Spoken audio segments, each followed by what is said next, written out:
vamos a presentarles a un palentino que, como en tantos otros casos, ha salido de nuestra tierra, ha ido allende los mares, como se suele decir, ¿no? Ha recorrido mundo y lo que le queda por recorrer, porque allá por septiembre me comentaba, acabará recalando en Roma. Viene de haber recorrido Sudamérica, dicho pronto y mal, con las misiones, evangelizando. Él es Luis Alfonso Zamorano. Muy buenas tardes, lo primero, Muy Luis. buenas tardes, Nacho. Pero por fortuna tenemos también un poco de tiempo para nosotros y para poder estar ahora compartiendo tiempo en casa en Palencia, ¿no? Un regalo. Un regalo estar aquí. Le echaría de menos algo, aunque fuese un poquito el venir a Palencia. Pues la verdad es que estos años que llevo en España ya, desde el 16, ha sido muy bonito poder recuperar otra vez los vínculos, la cercanía. Estaba en Madrid sobre todo, pero este año que llevo con mi madre, después de la muerte de mi padre, ha sido una experiencia muy bonita. Y sobre todo también que he tenido la oportunidad de servir los domingos en los pueblitos, celebrando las misas. Ha sido una misión itinerante. También estoy muy contento, muy agradecido. ¿Sí? He disfrutado mucho. Se ha convertido en párroco itinerante, efectivamente, y Ayudante de párroco. lo que no sabrán en muchos de estos pueblos de nuestra provincia es todo el recorrido que tiene detrás y toda esa carga evangélica y evangelizadora, ¿no? Por así decirlo, porque autor de libros en los que profundiza y de alguna manera reflexiona en torno al mundo de la fe, ¿no?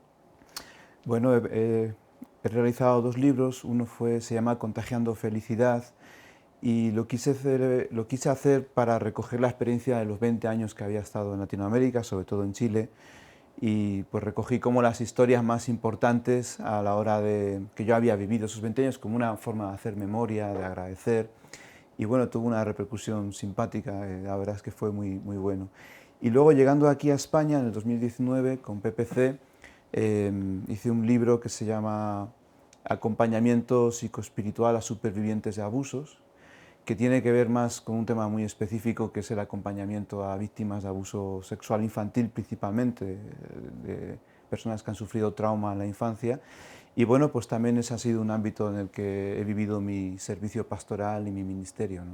Y es algo que conoció y abordó allí en Latinoamérica, pero que también de alguna manera aquí en España, quizás aprovechando ese conocimiento y esa experiencia, han querido de alguna manera darle pues bueno, un peso, ¿no? En todo lo que tiene que ver con la investigación y el abordaje, por fin, de este tipo de problemas en el seno de la Iglesia. Pues sí, la verdad es que cuando yo llegué a España, como venía con la experiencia de Chile, es más, yo he percibido que en estos años, como Iglesia española, seguíamos repitiendo los mismos errores que la Iglesia chilena ha tenido, como que nos cuesta aprender de otros lugares, ¿no? Todavía con una actitud muy defensiva: esto no pasa aquí, son solamente unas cuantas manzanas podridas, y no nos damos cuenta de que en realidad esto muchas veces tiene que ver con un problema estructural, ¿no? En nuestra Iglesia, nuestra manera de vivir, el sacerdocio, las relaciones dentro de la Iglesia, el papel de la mujer. En fin, ahí es todo un problema sistémico que va más allá simplemente del abuso sexual, ¿no? Porque también hay un abuso de poder, de conciencia. Entonces, bueno, pues yo he intentado aportar aquí mi granito de arena.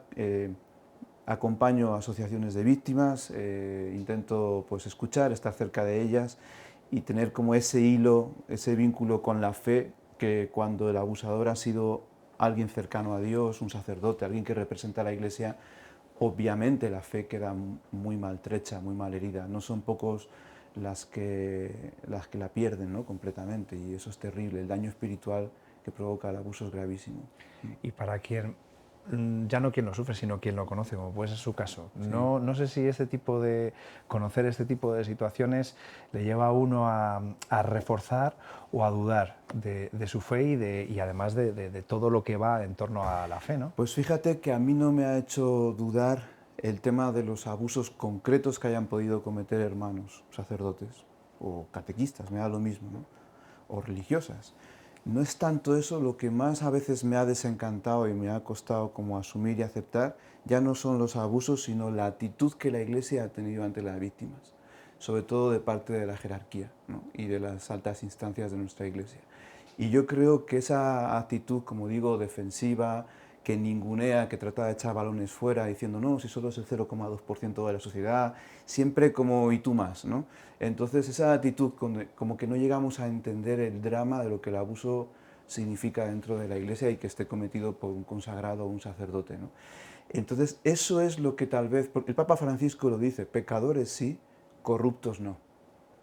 Y tal vez lo que más a uno les encanta es esa especie como de corrupción y de defensa corporativa que tenemos todavía en proteger la imagen y todavía nos acercamos a las víctimas con miedo, todavía las vemos como enemigas de la Iglesia, como si quisieran dañar la Iglesia, cuando en realidad se nos olvida que ellas son ya la Iglesia dañada, ¿no?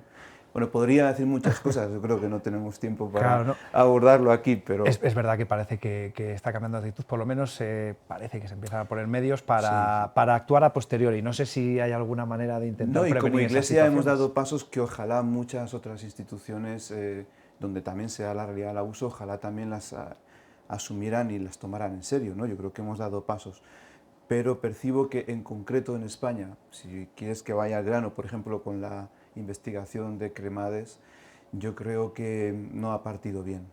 No ha partido bien porque las mismas víctimas han percibido, o sea, la herida más grande de las víctimas es la confianza, porque el abuso está provocado por alguien que era cercano, ya sea en el seno de las familias o ya sea en el seno de la Iglesia. Entonces, la confianza requiere que hilemos muy fino, requiere mucha delicadeza y sensibilidad. Y cuando tú pones personas al frente de una investigación que son militantes del Opus Dei, y no tengo nada contra el Opus Dei, conozco gente maravillosa y muy santa en el Opus, pero el hecho de que ya sea así y no sea neutro, que no haya víctimas dentro de la institución, ya te hace ver, ya no confían. Y ellos dicen, hemos metido al zorro en el gallinero, es lo que ellos dicen. Entonces, lógicamente, habrá gente que se ha acercado, que lo ha hecho mucho bien, pero hasta el 9 de junio, por lo menos, solamente 30 víctimas se habían acercado a la comisión de Iglesia, otras 30 del seno de las familias, lo cual yo creo que es muy pobre. Te voy a contar una experiencia. En uno de estos pueblitos que yo fui, a mí me hicieron una entrevista en Informe Semanal sobre este tema hace 2 o 3 meses. Yo una de estos pueblitos que fui estaba preparando las cosas de la misa y en ese momento se me acerca una señora, me aborda una señora mayor y me dice, a mí me pasó, a mí me pasó. Y dije, mujer, ¿pero qué te pasó?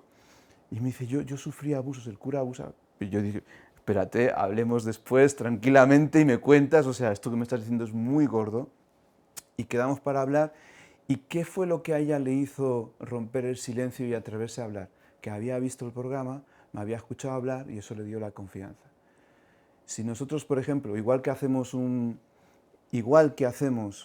una propaganda, una publicidad, un tríptico para el por tantos, ¿por qué no hacemos algo que facilite que la gente pueda romper su silencio, hablar y denunciar? Pero parece que no estamos tan dispuestos a eso, tenemos a veces un miedo al efecto llamada.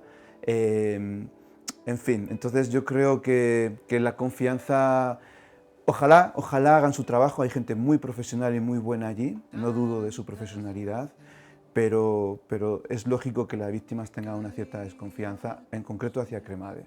Bueno, quizás el contar con gente con experiencia, con otra predisposición, otro talante podría ayudar. En su caso, Luis en Chile ayudó a mucha gente y luego ha intentado ayudar a mucha gente a lo largo de todo el mundo, más allá de con el contacto directo, con la lectura, por ejemplo, de sus libros o con la escucha de su música, porque también tiene esa vertiente compositora Sí, sí. que no sé si lo que vuelca es su experiencia, ¿no?, en su recorrido dentro del mundo de la Sí, mi Iglesia experiencia o más desde el punto de vista evangélico. es mi experiencia vocacional, depende de los discos, ¿no? Son 4 discos, entonces que yo jamás me imaginé que iba a hacer, pero bueno, se dio la oportunidad, justamente en la universidad donde yo trabajaba como capellán había un estudio de grabación, pude ir encontrando músicos amigos que me fueron ayudando, bla, bla, bla. Y sí, muchas de las canciones también han nacido del contexto del acompañamiento, y en concreto del acompañamiento de las víctimas, y han pretendido ser como un mensaje de esperanza y de fe también para las personas que he acompañado.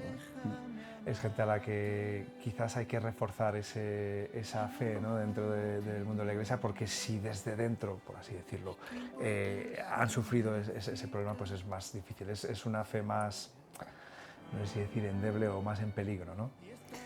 Pues sí, ya te he explicado antes un poquito, ya incluso solo por el hecho de haber sufrido algún trauma en el seno de la familia, ya obviamente mucha gente se pregunta, Señor, ¿por qué tú lo permitiste o dónde estabas?, ¿no? ¿qué pasó aquí? ¿Por qué no me defendiste? ¿Por qué no hiciste algo? ¿No? Si además eres todopoderoso. O sea, ya en las circunstancias difíciles de la vida se pone en cuestionamiento nuestra fe, mucho más cuando quien te ha causado el daño es alguien que representa a Dios, ¿no? Bueno, pues nos quedamos, Luis, con ese mensaje de esperanza por un lado y de confianza por otro. Ojalá que retome la senda correcta esta comisión y ojalá que sigamos disfrutando de su compañía hasta que se vaya a Roma, pero sobre todo de su obra, tanto escrita como musical, que Sí. disfrutaremos más adelante. Muchas gracias, Pues Luis. muchas gracias a vosotros por este espacio y transmitir lo último, un mensaje de que la sanación de quien ha sufrido estas cosas es posible. Y yo soy muy testigo de eso y yo tengo mucha esperanza de que los pasos que vamos dando como iglesia ayuden. Pues ojalá que así sea, Luis. Muchísimas gracias.